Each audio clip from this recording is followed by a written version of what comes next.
जो आरोप लगा रहे हैं कि आप लोगों ने पैसे लिए, क्यूआर कोड दिखा के 50 लाख रुपए तक का दावा लगा रहे हैं। कितने पैसे हैं ये अकाउंट में चेक कर लीजिए।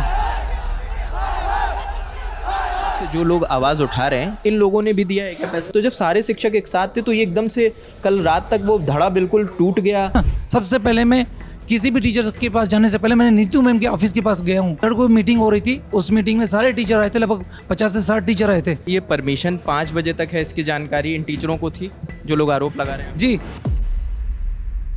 तो शिक्षक आप पर आरोप लगा रहे हैं, जो मुख्यतः 2 लोग हैं जो आप पे आरोप लगा रहे हैं, उन्होंने कितना पैसा इसके लिए दिया है? सर उनसे पूछ लीजिए ना वो कितना दिए हैं। पर्सनली मैं बिना चप्पल के इनके पास गया था कि सर बच्चों के लिए कुछ तो हेल्प कर दो, कम से कम ना कुछ करो तो पानी मंगवा दो। 2 बजे 2:30 बजे ही मैंने बच्चों को बोल दिया था कि भैया आप जाइए, कल आइएगा। नीतू मैम, मैं आपसे जानता हूँ, आप सबसे बड़ी टीचर हैं।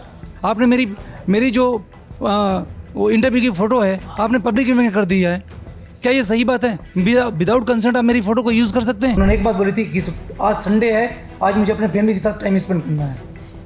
ये डीसीपी सेंट्रल जो दरियागंज के डीसीपी हैं, मेन डीसीपी, उनका जवाब था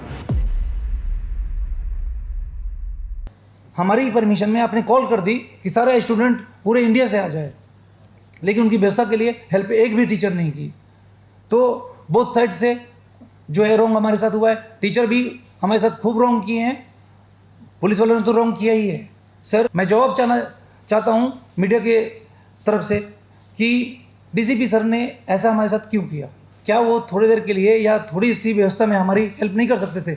मैं सर से बार बार बोला हूँ, सर थोड़ा टाइम दो मुझे अरेंज करने में, क्योंकि अरेंजमेंट करने में टाइम लगता है। क्या मुझे 9 बजे तक 10 बजे तक का टाइम नहीं दे सकते थे?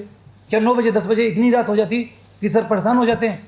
सर जब मैंने ये बात बोली कि सर मुझे थोड़ा टाइम दीजिए, उनका एक जवाब था, और जाके पूछ लीजिएगा, उन्होंने एक बात बोली थी कि आज संडे है, आज मुझे अपने फैमिली के साथ टाइम स्पेंड करना है। यह डीसीपी सेंट्रल जो दरियागंज के डीसीपी हैं, मेन डीसीपी, उनका जवाब था। सब लोग वहाँ पे, मैं ही बस अकेले नहीं था, बहुत सारे लोग थे, उनके सामने ये जवाब दे रहे हैं कि आज संडे है, मुझे जल्दी से जल्दी घर जाना है, मुझे अपने फैमिली के साथ टाइम स्पेंड करना है। इस वक्त हम प्रेस क्लब ऑफ इंडिया में हैं और ये जो फ्रेम में आपको नज़र आ रहे हैं ये कल के इवेंट की जो 24 अगस्त का प्रोटेस्ट था उसको लीड कर रहे थे। ये ऑर्गेनाइजिंग कमेटी के लोग थे। कल प्रोटेस्ट की रात से अभी तक 2 प्रमुख वीडियोस आए हैं जिनको लेकर तमाम आरोप लगाए गए हैं। तो अभी ये लोग हैं, तो आप पहले तो अपना नाम बता दें। मेरा नाम राम है। राम, ये बताइए कि तमाम आरोप लग रहे हैं, कुछ टीचर्स हैं जो आरोप लगा रहे हैं कि आप लोगों ने पैसे लिए, क्यूआर कोड दिखा के 50 लाख रुपए तक का दावा लगा रहे हैं। सर जिस अकाउंट में हमने पैसे लिए थे, किसी का पर्सनल अकाउंट नहीं है, वो ऑलरेडी एक रजिस्टर्ड सोसाइटी है और एनजीओ भी है। वो दर्पण आईडी में ऑलरेडी उसकी मतलब दर्पण में रजिस्टर्ड है। हम पैसे खुद नहीं निकाल सकते क्योंकि हमने पैसे नहीं लिए। हमने इनसे ये जो डोनेशन दिए हैं डायरेक्ट गवर्नमेंट के खाते में डाले हैं। एनजीओ से पैसे लेने का मतलब ये है कि उसका हिसाब भी देना होगा। और कितना डोनेशन आया इन लोगों की तरफ से? जो लोग आवाज़ उठा रहे हैं इन लोगों ने भी दिया है क्या पैसा? सर हाँ, कुछ लोगों ने दिया है। और कब दिया है? जब हमने बोला कि हमें पानी की दिक्कत चल रही है, हमें खाने की दिक्कत चल रही है, तो आप लोग भी कुछ कंट्रीब्यूट करिए, तब हमने इनसे पैसे के लिए कोई डिमांड नहीं की है। डिमांड अगर मुझे पैसे की करनी होती तो मैं 23 तारीख को बोल देता है, जब इन लोगों से मेरी मीटिंग चल रही थी। मैंने बोला है। क्या हुआ 23 तारीख को मीटिंग? वो कैसे शुरू हुई? 23 तारीख की मीटिंग की रूपरेखा कैसे तय हुई? सर एक्चुअली स्टार्टिंग क्या हुआ था कि जब ये कुछ लोगों का ये था कि ये प्रोटेस्ट कैसे स्टार्ट हुआ। मैं गया था प्रोटेस्ट में, ये जिस दिन की कॉल थी, इनकी 6 तारीख की कॉल थी, कि मुझे था कि हमारा प्रॉब्लम और एसएससी का प्रॉब्लम डीओपीटी मिनिस्टर से ही सॉल्व होना था। तो मैं इसलिए गया था कि मैं अपना पर्चा इनको दे के आ जाऊँगा, क्योंकि वहाँ टीचर जो आएंगे, जो वहाँ पे डीओपीटी मिनिस्टर में गए थे, उनको दे के आ जाऊँगा। मैं नहीं जाऊँगा क्योंकि टाइम नहीं है मेरे पास में, पढ़ना है। तो मैं इसलिए गया था।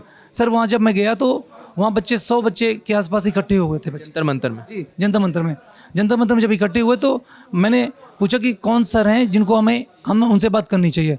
सर सब बच्चे जो वहाँ पे 100 बच्चे थे, किसी के पास किसी टीचर का नंबर नहीं था। हमने वहाँ से नंबर निकलवाया, जो पुलिस बूथ थे वहाँ से, कि कौन से सर के पास में। वो सर उठाए नहीं रहे थे। जो ये रंजन सर हैं, इन्होंने फ़ोन नहीं उठाया। फिर इसके बाद में हम लोग ये हुआ, वो सारे बच्चे बोलने लगे कि भैया एक काम करते हैं, आप भी इस साथ में चल लो और एक बार मुखर्जी नगर में बात कर लेते हैं। हम लोग मुखर्जी नगर में गए तो हमें लगा नीतू मैम तो सबसे ज़्यादा फेमस है, तो नीतू मैम के ऑफिस में गए। नीतू मैम ने अपने जो अभी वीडियो उन्होंने बताया भी है, क्योंकि मैंने उनके स्टाफ से पूछा कि बात करा दीजिए मेरी मैम से, उन्होंने साफ मना कर दिया। मैं सर हर टीचर से हेल्प लेने के लिए गया था, हमें हीरो नहीं बनना था। हम जैसे हैं बहुत अच्छे हैं, स्टूडेंट हैं, हमें हीरो बनना होगा तो अपनी लाइफ में हम खुद करेंगे, पढ़ेंगे, जॉब लेंगे। ये बताइए, तो आप लोगों का पहले से प्लान था क्या कि एक हम बड़ा कॉल देंगे, सारे स्टूडेंट्स को एक छत के नीचे इकट्ठा करेंगे और अपनी मांगे रखेंगे? नो सर, ऐसा कुछ भी नहीं था। मुझे था कि बहुत ज़्यादा 1500 बच्चे आ जाएंगे और स्मूथली धीरे धीरे चलाएंगे और एक टीम बना के भेज देंगे मिनिस्ट्री के पास में कि सर ऐसी बात है, बच्चे अपने प्रूफ लेके आए हैं और जैसे कंसिडर करना आप रख लीजिए, और ये चीज़ थी। एक चीज़ ये बताइए राम, जो बार बार आरोप लग रहा है कि जो 24 तारीख की कॉल है, इसकी रूपरेखा कैसे तय हुई? क्योंकि कुछ तस्वीरें आई जिसमें सारे शिक्षक एक साथ बैठे थे, कोई मीटिंग चल रही थी, तो जब सारे शिक्षक एक साथ थे तो ये एकदम से कल रात तक वो धड़ा बिल्कुल टूट गया, आप लोग एक खेमा बन गए, एक कुछ शिक्षक अलग बन गए, कुछ अलग शिक्षक बन गए, 3-4 खेमे अलग अलग बन गए। हमने जब परमिशन पहले तो हमें पता नहीं था कि परमिशन मिलती कहाँ से है, तो हमने 3-4 दिन, तो मैंने 6 तारीख के बाद सर मैं 13 को अप्लीकेशन दिया हूँ। इसका मतलब मैं 6 दिन 7 दिन ये पढ़ गया कि परमिशन मिलती कहाँ से। मुझे नहीं पता था कि एमसीडी से परमिशन लेनी है। अगर आप उसमें इंटरनेट में जाएंगे, गूगल करेंगे तो एमसीडी परमिशन नहीं, उसमें क्या कहते हैं, ये दिल्ली डेवलपमेंट अथॉरिटी है, डीडीए है। हाँ, तो फिर हमने ये पता किया, उसके बाद तब भी नहीं मुझे पता चला। हमने 13 को डीसीपी ऑफिस में एप्लीकेशन दी, उन्होंने बोला या वहाँ से लिखवा के लाओ एमसीडी से। अब मैं खोज रहा हूँ कि एमसीडी में कहाँ से पता चलेगा। तो हम लोग रामलीला ग्राउंड गए, रामलीला ग्राउंड में जो बाहर चाय बनाता है उससे पूछा कि यहाँ की परमिशन लेने के लिए कहाँ जाना पड़ता है, तो उसने बोला इसी सामने वाली बिल्डिंग है, यहाँ चले जाओ। हम लोग वहाँ 16 की फ्लोर में गए। 16 की फ्लोर में जब गए तो वहाँ पे बोला गया कि रामलीला ग्राउंड की परमिशन हॉर्टिकल्चर डिपार्टमेंट देता है। हॉर्टिकल्चर की डिपार्टमेंट जब हम वहाँ गए तो वो बोले कि नहीं, हम ये बगल में जो ग्राउंड है उस ग्राउंड का नहीं देते, जो इधर स्टेडियम है हम उसका परमिशन देते हैं, आपको दूसरी जगह जाना पड़ेगा। फिर उन्होंने हमें वहाँ का एड्रेस दिया। सर हम वहाँ पे गए, वहाँ से एनओसी लाए कि रामलीला ग्राउंड की कौन कौन से दिन खाली है। मैं वो एनओसी ऑलरेडी डीसीपी ऑफिस में जमा कर चुका हूँ। 23 तारीख से लेकर 26 तारीख तक का। चलिए, एनओसी मिल गई आपको, परमिशन मिल गई।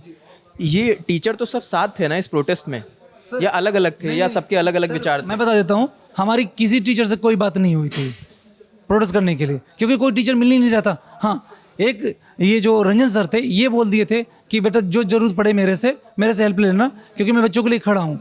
इसके अलावा कोई टीचर को, अभी हमने सब टीचरों का नंबर तलाशने की कोशिश की, कोई नंबर नहीं दिया। इनके ऑफिस में सर जाते था, मैं कई दिन में गया हूँ कि मैम से एक बार बात करा दो, प्रोटेस्ट के लिए आए हैं, मैम को ऑलरेडी इन्फॉर्मेशन है एसएससी की प्रोटेस्ट के लिए।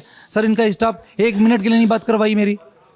ये ऐसा बात करें जो ये बोल रहे हैं, अगर इनकी मैं ऑफिस में गया था तो इन्हें बात करवा देना चाहिए ना। सबसे पहले मैं किसी भी टीचर के पास जाने से पहले मैंने नीतू मैम के ऑफिस के पास गया हूँ। मुझे था कि सबसे बड़ी टीचर है, इनको इन्फॉर्मेशन होगी कैसे क्या करना होता है, बताएंगी। मैं बात करने की तो छोड़ो, मिलनी मतलब बात नहीं करवाई इन्होंने, मिलने की तो बहुत दूर की बात है। जो टीचर आप पर आरोप लगा रहे हैं, इनसे आप लोगों की इस प्रोटेस्ट से पहले मुलाकात हुई थी? मैं नहीं, ये टीचर को मैंने फर्स्ट टाइम 23 तारीख को 1 बजे 1:30 बजे की जो मीटिंग थी, पहली बार मैं इनसे मिला था सर, पहली बार। 1 तारीख को? जी, 23 तारीख को 23 को मीटिंग हो रही थी। उस मीटिंग में सारे टीचर आए थे, लगभग 50 से 60 टीचर आए थे। 50-60 टीचरों में से सिर्फ 2-3 टीचर ऐसे थे, वीडियो पड़ी हुई है, जाके देख लीजिए, इनकी अलग ही चल रही थी। अच्छा, ये बताइए, ये परमिशन 5 बजे तक है, इसकी जानकारी इन टीचरों को थी जो लोग आरोप लगा रहे हैं? जी सब सर, मैं बता देता हूँ, स्लाइड चली थी, स्लाइड में मैंने क्लियर बोल दिया था, मेरी खुद की ऑलरेडी वीडियो पड़ी हुई है, मैंने क्लियर बोल दिया था कि 10 बजे से 5 बजे का ही परमिशन मिला हुआ है। उसके बाद मतलब जो लोग आप पे आरोप लगा रहे हैं, इन्हें जानकारी थी कि परमिशन 5 बजे तक है? सर यूट्यूब में देख लीजिए, सबसे पहले आदित्य रंजन सर ने वीडियो बनाई है, क्लियर मेंशन है उसमें कि 10 बजे से 5 बजे तक का ही परमिशन मिला हुआ है। और सभी टीचरों को पता है, इनके पास में जो परमिशन की जो फोटोकॉपी ऑलरेडी सभी टीचरों के पास गई, तो क्या इन्हें पढ़ना नहीं आता? अच्छा, एक चीज़ बताइए, जो ये 50 लाख रुपए का आरोप लग रहा है, इसको आप क्या कहोगे? 50 लाख सर, कैसी बात कर रहे हैं, तो सुन के भी बड़ा अजीब लग रहा है। नहीं, मैं नहीं कह रहा हूँ, ये कोई सम्मानित शिक्षक है। कोई बात नहीं, लगाने दीजिए। मैं आपको जो पैसे वाला मैटर है पूरा ही बता देता हूँ, इसके अलावा अगर एक भी बात मिली तो मैं जिम्मेवार रहूँगा। कल क्या हुआ, कल 3-3:30 बजे की बात है, 2-2:30 बजे हमने डिस्पर्स की कॉल दी, बट स्टूडेंट्स वहाँ से उठने के लिए बिल्कुल तैयार नहीं थे, तो बैठना चाह रहे थे। हमारे पास जो रिसोर्सेज थे वो लिमिटेड थे। कुछ टीचर्स ने हमें हेल्प की, जो यहाँ पे ग्राउंड का परमिशन लेने के जो पैसा लगा, उससे पहले जो हमारा पैसा लगता है, कुछ उन्होंने हेल्प की। बट क्राउड इतना ज़्यादा हो गया था, जो हमारा बजट था या हम जो लोगों से डिस्कस कर रहे थे उसका 10x पे जा चुका था वो। मतलब ये बहुत ज़्यादा, अगर वो कल को रुकते तो हमें अलग से प्रोविजन का, हमें ब्लॉक्स बनवाने पड़ते बीच में, हमें खाने के लिए और 10 गुना। आप मोटा माटी बता सकें कि कितना पैसा इन लोगों की तरफ से आया? एग्जैक्ट पैसा बता रहा हूँ और मैं आपको पढ़ के भी सुना दूंगा। सर कल हमारे पास 4.5 लाख रुपए के आसपास पैसा आया, और हमने ये कल या टोटल? कल हाँ, कल के इवेंट के लिए टोटल कितना है? इससे पहले हमारे पैसे कोई लेन देन नहीं रहा है। पैसा जो टीचर्स ने दिया, जो सबमिट कर दिया, उन्होंने सबमिट कर दिया वहाँ पे, क्योंकि रामलीला मैदान के लिए पैसा दिया गया। और जो कल, क्योंकि 4 बजे अगर हमें पैसा इकट्ठा करना होता है एज अ ऑर्गेनाइजर या और भी किसी ने, तो सर हम पहले, मैं आपको दिखाऊंगा कितने पैसे हैं ये अकाउंट में, चेक कर लीजिए। और आपको और इन्फॉर्मेशन चाहिए? 4,84,000 ये टोटल आया है। ये टोटल आया है। इसके पहले 25,000 हम ऑलरेडी पढ़े थे इसमें, तो 4.5 लाख के आसपास। मैं आपको मेरे पे डिटेल में दे देता हूँ आपको। तो कल हमें 4 बजे हमने पहली बार एक कॉल दी, क्योंकि हम टीचर्स हमें बोल रहे थे पैसे के लिए। हम तो सोच रहे थे हमारा जब काम चल रहा था क्यों करना, इतने अरेंजमेंट में हमारा काम चल रहा है, पर हमें कल अरेंजमेंट बढ़ाने पड़ते।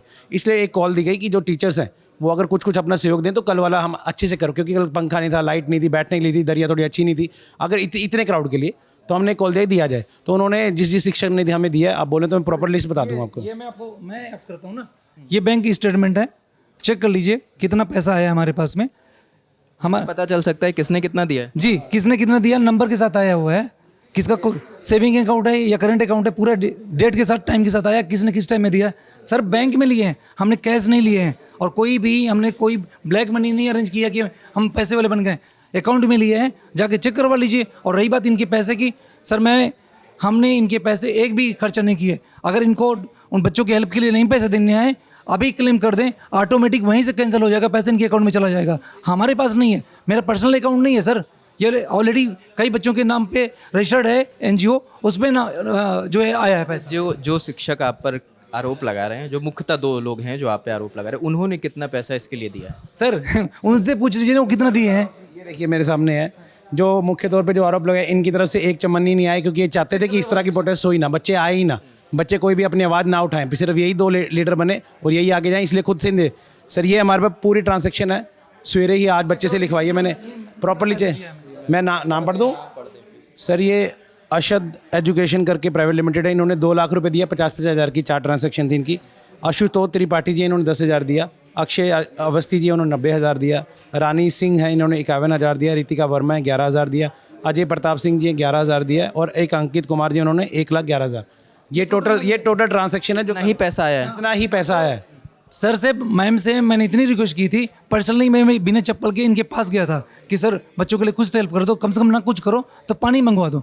सर हमने क्लियर बोला था कि हमें पैसे नहीं चाहिए। माइक से मैं जिस दिन मीटिंग थी उस दिन में मैंने बोला है कि ना हमें पैसे चाहिए आपसे, आप पूरी सब्जी की व्यवस्था कर सकते हो, आप खुद कर दीजिए, पानी की व्यवस्था कर सकते हो, खुद कर दीजिए, बच्चों के लिए कहीं रुकने की व्यवस्था कर सकते हो, खुद कर दीजिए। हमें पैसे नहीं चाहिए, बिकॉज हम स्टूडेंट हैं, हमें नहीं चाहिए किसी के पैसे। और जिनके पैसे हैं सर, ना तो हमने यूज़ किए हैं, वैसे के वैसे पड़े हुए हैं, जाके देख लीजिए। और जिनको लगता है कि हमने पैसे खाने आए थे या पैसा कमाने आए थे, अपना क्लेम कर लीजिए कि पैसे मैंने डोनेशन में नहीं देना, आपके वापस हो जाएंगे। हमें क्या करना है उस पैसे का? वो तो पैसे ऑलरेडी गवर्नमेंट के अकाउंट में। एनजीओ का मतलब होता है गवर्नमेंट के अकाउंट। एक चीज़ राम और बताएं, दोनों लोग कोई भी बता सकता है, जवाब दे सकता है, कि जब ये बात आई कि प्रोटेस्ट हम रामलीला मैदान ले रहे हैं, मतलब बड़ी जगह है, हमें बड़ी भीड़ चाहिए होगी, तो ये कैसे प्लान हुआ कि भीड़ कैसे आएगी? क्योंकि कॉल तो तकरीबन सभी ने दिया है वीडियो बना के। कोई प्लान नहीं था भीड़ कितनी आएगी। 1,000-1,500 की हमने परमिशन बोली गई थी, उन्होंने हमें 1,000-1,500 लोगों की परमिशन दी गई। मैम ने भी ACP मैडम से भी बात हुई, बोले 1,000-1,500 लोग आए। हमारा भी इतना ही था कि लोग परमिशन दिए, बट रियलिटी में ये है जो टीचर्स ने जो कॉल भी दी, और उसके बाद सर बच्चे कंसर्न इतने ज़्यादा है, क्योंकि अगर ये इसमें चेंजेस नहीं आए तो जितने बच्चे अभी एग्जाम थोड़े दिन में भी लिखने वाले, सारे बच्चे बर्बाद हो जाएंगे, क्योंकि 1.5-2 साल उनका पूरा साइकिल है नहीं, पूरा 1.5-2 साल लगता है, अगर पूरे बच्चे बर्बाद हो जाएंगे। तो इट वॉज 1-to-1 वो, मतलब लोग अपने आप से आए हैं यहाँ पे कि भाई मेरा कंसर्न है, अगर हम नहीं जाएंगे, इसको आवाज़ को बुलंद नहीं करेंगे तो एक रीज़न है इसमें कि हमारा एक्सपेक्टेशन क्या था, हमने ओल्ड नगर में जस्ट प्री के बाद एग्ज़ाम जब हुआ था तो हमने एक प्रोटेस्ट की थी वहाँ पे, ज़्यादा से 50-60 बच्चे हम लोग इकट्ठा हुए थे। तो हमें लगा कि कोई बच्चा प्रोटेस्ट में शामिल बहुत कम होता है, पढ़ने वाले बच्चे, क्योंकि हम जिस चीज़ की प्रोटेस्ट करने जा रहे हैं ये सारे बच्चे तैयारी करने वाले बच्चे हैं। तो हमें क्लियर था कि ज़्यादा से ज़्यादा 1000 बच्चे 1500 बच्चे इतने ही आएंगे। और यही रीज़न था कि शाम को भी हम जब पुलिस स्टेशन में गए थे तो हमने यही बोला था कि सर इससे ज़्यादा मुझे नहीं लगता कि आएंगे। और ऊपर से वेदर बहुत गंदा था, रेन बहुत हो रही थी, तो हमें लग रहा था ज़्यादा से ज़्यादा 500 बच्चे 600 बच्चे आएंगे, और उसी के अकॉर्डिंग हमने अपनी तैयारी भी कर रखी थी। एक चीज़ और बता दें, एक बात और जोड़ना चाहूँगा, जरूरी इससे जोड़ना चाहूँगा सर, हमारा जितना भी अरेंजमेंट आप पता कर लीजिए, हमारे पास 10 बाथरूम थे, उसी के हिसाब से 500-600 लोगों के हिसाब से 10 बाथरूम का अरेंजमेंट लोगों ने उसी तरह से तैयारी की, हमने अरेंजमेंट किया। सर पानी का भी पानी हमारे पास कम पड़ा, खाना आप खाना पता कर लीजिएगा। जो वहाँ के कमला मार्केट के जो पुलिस स्टेशन में SHO सर हैं, वो मैंने उनसे रिक्वेस्ट की, सर पानी नहीं है पीने के लिए, अगर हमारे पास इतना है हम लोग ये सब उन्होंने हेल्प भी करी थी। जी उन्होंने तुरंत पानी भेजी थी। मैं बोलता रहा हूँ कि पुलिस प्रशासन बहुत स्टार्टिंग से बहुत बढ़िया कोऑपरेट कर रहे थे, सडन पता नहीं क्या हो गया है कि एकदम से गुस्से में आ गए। एक चीज़ बताइए, जब शाम में डीसीपी आते हैं, डीसीपी सेंट्रल, उसके बाद की क्या बातचीत हुई? क्योंकि कई राउंड हम देख रहे थे, आप लोग जा रहे थे, उनसे बात कर रहे थे, फिर टीचर पार्ट्स आ रहे थे, फिर वहाँ जा रहे थे आप। उसमें क्या हुआ है मैं बताता हूँ। सब मेन जो चीज़ हुई थी, मुझे बार बार, क्योंकि मैं यूपीएससी का एस्पिरेंट हूँ तो उनका एक होता है रिश्ता, क्योंकि वो भी आईपीएस हैं। तो उन्होंने बोला कि राम देखो तुम्हारी वजह से हमने परमिशन दी थी क्योंकि तुम डिसेंट हो, क्लियर उन्होंने सबके सामने बोला। अब इसे कॉल ऑफ करो क्योंकि रात की परमिशन नहीं है। मैं एग्री भी कर रहा था कि रात की परमिशन नहीं है। मैं सर से बोल रहा था सर कोई सोल्यूशन बताओ मुझे। तो उन्होंने एक काम बोले कि जितने टीचर आए ना इनसे बात करो, इन्हें इकट्ठा करो और इनसे बोलो इनकी रुकने की, इनके खाने पीने की कहीं व्यवस्था हो। बार बार जब हम बात कर रहे थे तो टीचर टाइम ले रहे थे। मैं तो डिसाइड कर चुका था, मैं कॉल आप तो मैं सर आप उसमें जाके देखेंगे, मैं 2 बजे 2:30 बजे ही मैंने बच्चों को बोल दिया था कि भैया आप जाइए, कल आइएगा। बहुत सारे बच्चे चिल्लाए भी कि तुमने भले परमिशन ली होगी लेकिन ये प्रोटेस्ट हमारा है। मैंने बोला नहीं ऐसे नहीं चलता है, 5 बजे तक परमिशन है, एक बार डीसीपी सर से बात कर लेना, अगर वो मान जाते हैं तो मुझे कोई दिक्कत नहीं। मैं तो चाहता ही हूँ ना कि जस्टिस मिल जाए। और रही बात, सच्चाई ये थी कि जिस प्रोटेस्ट को मुझे करना था, मुझे अपने लिए करना था, मुझे यूपीएससी में चेंजेस चाहिए थे। सर मैंने एक बार माइक नहीं पकड़ा, मैं सिर्फ जो वहाँ पे फालतू की चीज़ें हो रही थी मैं उसी मैनेजमेंट में लगा रह गया हूँ। लास्ट मोमेंट पे क्या हुआ? लास्ट मोमेंट में सर टीचर कोई वो आदित्य सर लगे हुए थे मैनेजमेंट करने में, सारे टीचर भाग लिए थे। अब अगर मैं रियल में बोलूँगा तो नीतू मैम हो या जो हलवा सर हैं, सर हलवा सर ने तो लाइव चला रहे थे। मैं उस समय सर कौन है? सर मैं नाम नहीं लूँगा, आप खोज लीजिएगा गूगल में तो आपको हलवा सर मिल जाएगा। मैं उस समय हॉस्पिटल में था। मैं जिन बच्चों को बुलाया भी नहीं था ना, सर कहते हैं मुझे बच्चों ने बोला था कि मैं आपको नहीं जानता, आपके कहने पे मैं नहीं आया, मैं अपने टीचर के कहने पे आया हूँ। सर रात भर उन बच्चों के लिए भी मैंने प्रयास किया था, कौन बच्चे को कहाँ। सर हमने गुरुद्वारा में व्यवस्था करवाई, लगभग 60-70 बच्चों 80 बच्चों को गुरुद्वारा लेके गए। ऐसे कई जगह में हम लोग गए, रात भर हमने घूमे। पता चला कि वो एक लड़का है बहुत घायल है, उस हॉस्पिटल में गए, जाके आप पता कर लीजिए। हम लोगों को ऑलरेडी वहाँ पे इस टाइम कोई टीचर से किसी से बात नहीं हो पा रही थी आप? सर कोई टीचर फ़ोन नहीं उठाए, कॉल किया? कॉल नहीं लग रही थी ना, किसी कॉल नहीं लग रही थी। मैंने बहुत कोशिश की। हाँ आदित्य रंजन सर से बात हुई थी, उन्होंने ये पूछा था कि वो बच्चा कैसा है, कोई दिक्कत हो तो मुझे बताइएगा, ये जरूर बात उन्होंने बोला था, क्योंकि वो रात भर थे। और रही सर मैं कहता हूँ सर, मैं एक रिक्वेस्ट करता हूँ, अगर आप टीचर रियल में है ना सर, कंस्ट्रक्टिव क्रिटिसाइज करिए मुझे, रियलिटी में फैक्ट के साथ क्रिटिसाइज करिए मुझे। मैं अगर एक एक्सपर्ट हूँ ना सर, जब भी आपको लगे कि बात करनी है ऐसे बंदे से, मुझे किसी भी चीज़ पे ब्लेम करने से पहले सर सोच लीजिएगा, मैं बहुत प्योर बंदा हूँ, बहुत प्योर बंदा हूँ। तो कुछ भी बोलने से पहले सर अगर ऐसा कुछ हुआ, मैं मीडिया के सामने आपको चैलेंज कर दूंगा किसी दिन। मैं नहीं चाहता हूँ कि मेरे वजह से आपकी किसी भी इमेज में कोई भी फर्क पड़े, मैं नहीं कुछ बोलना चाहता। बट इतना जान लीजिए कि अगर ऐसी कोई बात हुई तो सर मैं आपको नेशनल मीडिया के सामने चैलेंज कर दूंगा और आपको बैठने पड़ेंगे मेरे बारे में, और मेरे बारे में आपको बोलना, जो आप बोलेंगे ना मैं आपसे प्रूव करवा दूंगा। नीतू मैम, मैं आपसे जानता हूँ, आप सबसे बड़ी टीचर हैं, आपने मेरी जो वो इंटरव्यू की फ़ोटो है आपने पब्लिक में कर दी है, क्या ये सही बात है? विदाउट कंसेंट आप मेरी फ़ोटो को यूज़ कर सकते हैं? ये रूल कहता है, कहीं पे लिखा हुआ है? मैं अगर आपका मोबाइल नंबर आप मेरे पास आ चुका है, मैं पब्लिक कर दूं, दिन भर आपके पास फोन आएंगे, ये क्या सही है होगा? मैं आपके जैसा नहीं हूँ सर। ये देखिए कल हमारा जो अरेंजमेंट था कम पड़ा, बच्चों कम पड़ा। मैंने ये चेयरमैन साहब हैं बंगला साहब के गुरुद्वारा के, इनको मैंने देखिए कितने बजे कॉल किए, 3:52 पे, आप दिखा सकते हैं इसको, कोई वो नहीं है मुझे। मैंने इसलिए कॉल किया कि हमारा खाना कम पड़ गया, ये बहुत ज़्यादा बच्चे आ गए, हम नहीं संभाल पा रहे। मदद करी उन्होंने? सर वो मदद एट ए टाइम नहीं कर पाए क्योंकि बहुत ज़्यादा संख्या थी। हमने इवन रकाबगंज में बात हुई थी और उनको हमें रकाबगंज बोला था उन्होंने, गुरुद्वारा वहाँ भी हमारे बच्चे गए, बट नहीं कल, क्योंकि ऐसा नहीं वो मदद करना नहीं चाहते, मदद तो करना, पर इतना एकदम लास्ट टाइम में इतना मुश्किल हो जाता है। तो सर ये सारी बातें आपके सामने हैं, पर ये टीचर्स अगर बच्चों को ऐसे टारगेट करेंगे और जो टीचर और स्टूडेंट के बीच का गैप ऐसे खत्म कर देंगे तो सर हमें अपने आप पे हमें कसम से हमें बोलते हुए भी इतना वो लग रहा है कि हम टीचर्स के बारे में ऐसे, पर अगर हमें डायरेक्ट ऐसे हमारी फोटोज़ दिखा के ऐसे टारगेटिंग किया जाएगा तो सर हमें अपने डिफेंस में बोलना ही पड़ेगा। वो स्टूडेंट्स थे जो ऑर्गेनाइजिंग कमेटी में थे और लगातार कल से इन पर आरोप लग रहे थे, तमाम गंभीर आरोप लगे, तो हमें लगा इनसे बात करनी चाहिए और उन आरोपों पर इनका वर्जन भी आप तक लेकर आना चाहिए। तो बाकी इन पर, इस रिपोर्ट पर आप क्या सोचते हैं हमें कमेंट सेक्शन में ज़रूर बताएं। कैमरे के पीछे राशिद है, मेरा नाम रजत है, देखते हैं दलाल। शुक्रिया।